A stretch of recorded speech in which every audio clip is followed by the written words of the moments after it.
Doing warranty work for car sales ain't fun. Here's why.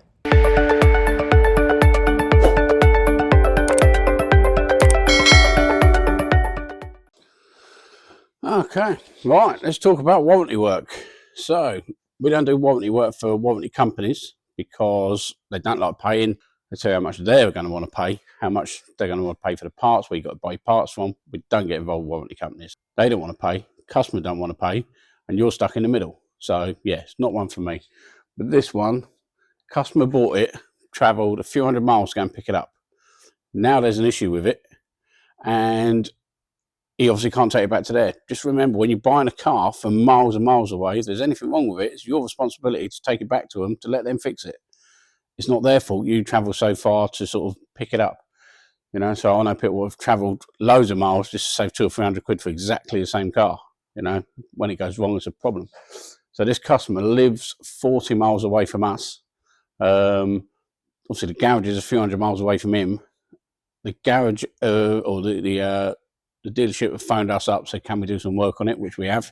Loads and loads of bits gone sort of wrong with it. You know, just in a couple of weeks ago, had all the blue lights and the sunroof not working and stuff. While we was in there, we put a SOS module in there. We'd had it here about 2 weeks. We had to have all the roof lining down, everything. Put an SOS module in it, and about a day later, it come up with an SOS fault for the battery inside the SOS module. So I said to the customer, leave it here. We will just double check it. No, I need to pick it up. I need to pick it up. You've had it long enough. I've got to pick it up. So I said, okay, pick it up, but I don't know if that bit's okay. Phoned up about a week later. Oh, that light's come back on. I said, I'll order a battery in. Again, he's got to drive 40 miles down. I clipped the battery in, light went off, all good. But now that battery's not charging. But then he's phoned me, oh, the battery's not charging. So I need it back down to test it. That's what I'd asked for to start with when I first done the job. Just leave it here, we'll have a look. So he's going, no, I want to take it to a dealer. So, yeah, no problem, whatever you know. I'm the middleman. I've got nothing to do with this. Speak to the people you bought it from, work something out between yourselves. Again, the dealership, amazing people, phone me up. If I can get the car back down to you, can you have another look? So, yeah, no problem. You know, we're happy to carry on. But one, this isn't the original repair. You know, it come in for a few lights and stuff like that. We fitted that module because we had the headlining down. That module had corrosion in it. You knew it had an issue with it. It was going to go to the dealer the next week. We offered to fit it in there for you. So we haven't done anything on that side of it, but we're happy to have a look. But now the customer, again, he's brought it down 40 odd miles and now he's pushing for it back again, you know, so warranty work's a nightmare. So the distance is a pain. If this was a local customer, it'd be fine. So go and try that. If it don't work, you know, if we've got any more issues, bring it straight back. But now it's like, it's got to be right when it goes back. He don't want to bring it back down. It's fair enough. I mean, he's bought the car, but, you know, again, it puts me in the middle. I prefer to just deal with retail customers. So yeah, warranty work. It's bad enough when a garage is paying for it and you've got an agreement and, you know, they're very good.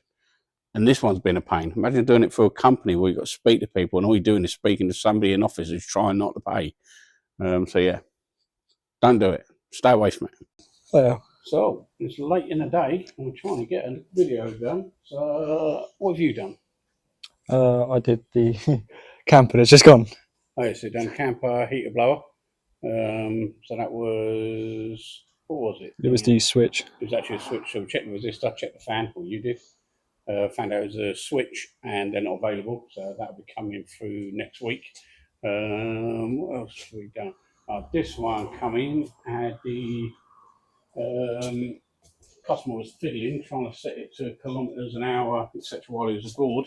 He ended up turning his central locking off. So he had to press it twice to open the rear door. And it had frozen up his screen for all of his miles per gallon and stuff. But then he said once he done that, it also had parking assist. He must have pressed something. And it's actually the sensor in this corner has failed at the same time he was doing that. We've confirmed it, swapped it over. It's definitely faulty, you know. But he's adamant it happened at the same time. So pure coincidence. People making stuff up. Again, this one is coming. Customer says somebody else had a look at it.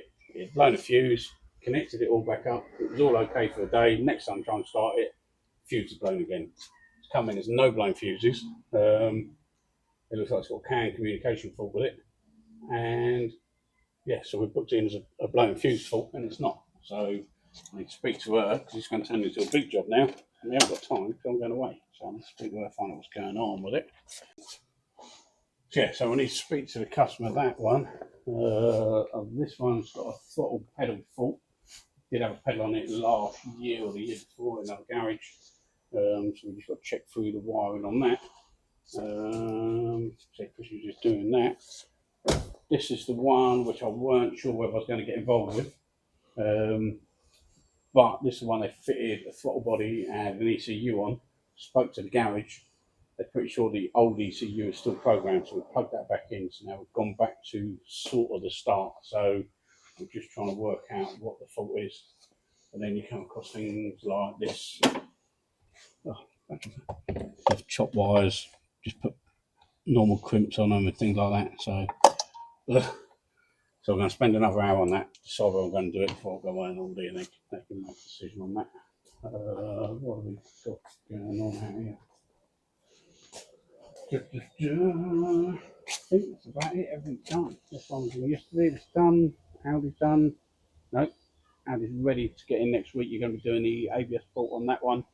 Now the K lines all worked. That's all back together. Got an ABS fault on one of the rear sensors. I'll play with that. So the stupid yellow car down there. That's the one I was whinging about earlier, about warranty work.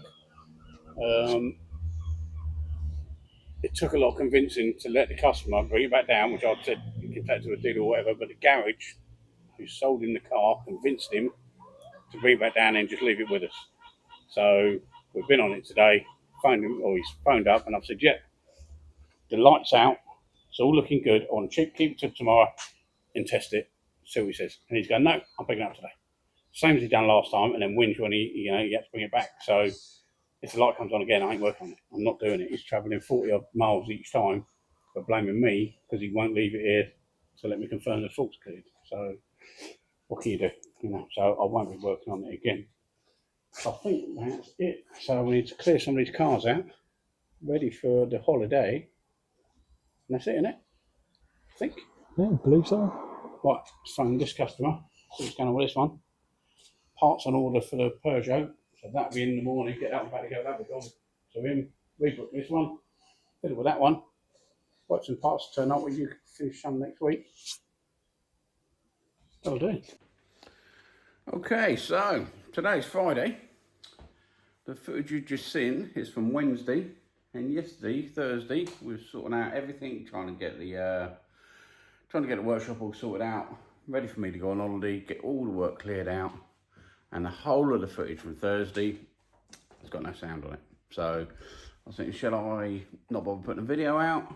Should I fake it? Put some other different clips in there or whatever? Or do I be honest about it and I'll tell you what's going on? So yeah, so basically we cleared up a load of work yesterday. We've only got the Audi left in with the ABS fault. I'm going to leave that for Christian and Barney to crack on with next week. They've got a couple of jobs booked in. And then, yeah, so any footage you see next week is just going to be Barney recording what he's doing, what changes he's making. Also, he'll be recording what Christian's up to and things like that. So, yeah, give him a bit of love.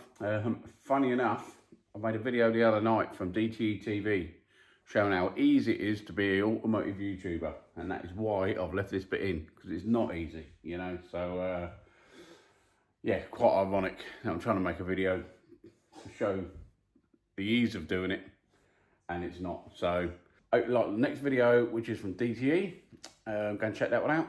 And, well, that'll be out on Tuesday. So, yeah, hope you enjoyed the video from DTE, showing how he set up his YouTube channel, what he's done to start with. And then the following one will be all from Barney, but I will put a little intro into that one while I'm on my cruise ship. And yeah, thanks very much for watching, and I'm going on holiday. See you when I get back.